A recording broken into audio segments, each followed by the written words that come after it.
Hello everyone, আসসালামু আলাইকুম। আশা করছি সবাই ভালো আছেন। আলহামদুলিল্লাহ, আমি আপনাদের দোয়ায় ভালো আছি। অনেক দিন পর আপনাদের মাঝে একটা লং ভিডিও নিয়ে আসলাম। আশা করছি পুরো ভিডিওটা আমার সাথেই থাকবেন। তো আজকে আমি চিকেন কারি আর শিম রান্না করব।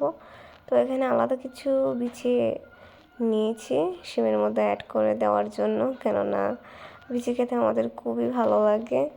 আর এখনও পর্যন্ত শিমগুলো এত পরিপক্ক হয় নাই, তাই বিচি একটু কম পাওয়া যায়, তাই এক্সট্রা অ্যাড করে নিলাম।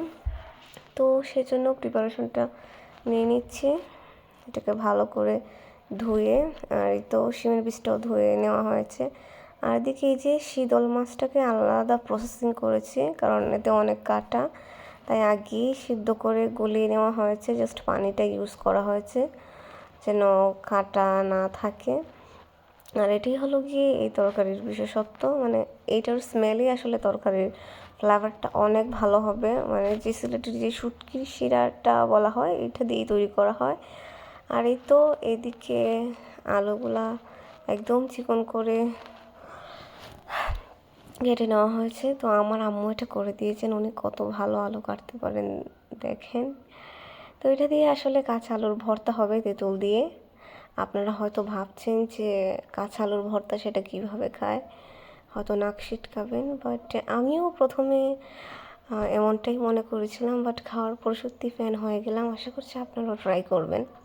তো প্রসেসটা আমি দেখিয়ে দিলাম। প্রথমে পানিটাকে ঝরিয়ে নেবেন হাত দিয়ে, তো গ্রেটও করে নিতে পারেন। তারপর সব উপাদান একসাথে মিক্সড করে নিতে হবে। তো যেমন মরিচ, ধনেপাতা, রসুন, আপনারা চাইলে কাসুন্দিও অ্যাড করতে পারেন, বিট লবণও দিতে পারেন। তো আমি এগুলো কিছু দিলাম না, আমার এমনিতেই ভালো লাগে। তো সব কিছু ভালো করে মিক্সড করে আলুটাকে মিক্সড করে নিতে হবে। দেন এই তো হয়ে যাবে, খুবই সিম্পল এই ভর্তাটা। আর খেতেও কিন্তু দারুণ লাগে। অবশ্যই এটা একদিন ট্রাই করে দেখবেন, তাহলে বিশ্বাস করবেন এটা খেতে কতটা টেস্ট হয় আর কি। সো ফ্রেন্ডস, এই ভর্তাটা কিন্তু তেঁতুলের উপরও টেস্ট ডিপেন্ড করে। তেঁতুলটা যত ভালো হবে ভর্তাটা খেতে ততই ইয়ামি হবে। আমার তেঁতুলটা খুব একটা ভালো ছিল না, বাজারে কেনা তেঁতুল, খাটটা একটু কম ছিল, তাই আমি কিছু এক্সট্রা যে তেঁতুলের পানিটা ভিজিয়ে রেখেছিলাম সেটাও দিয়েছিলাম। এই তো আমার ভর্তা হয়ে গেছে। আর এদিকে যে চিকেন কারিটাও হয়ে গিয়েছে, এটাকে এরকম ভুনা ভুনাই করলাম।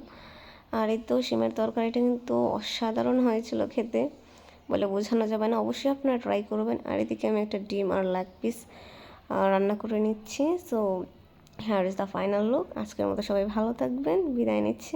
ধন্যবাদ সবাইকে।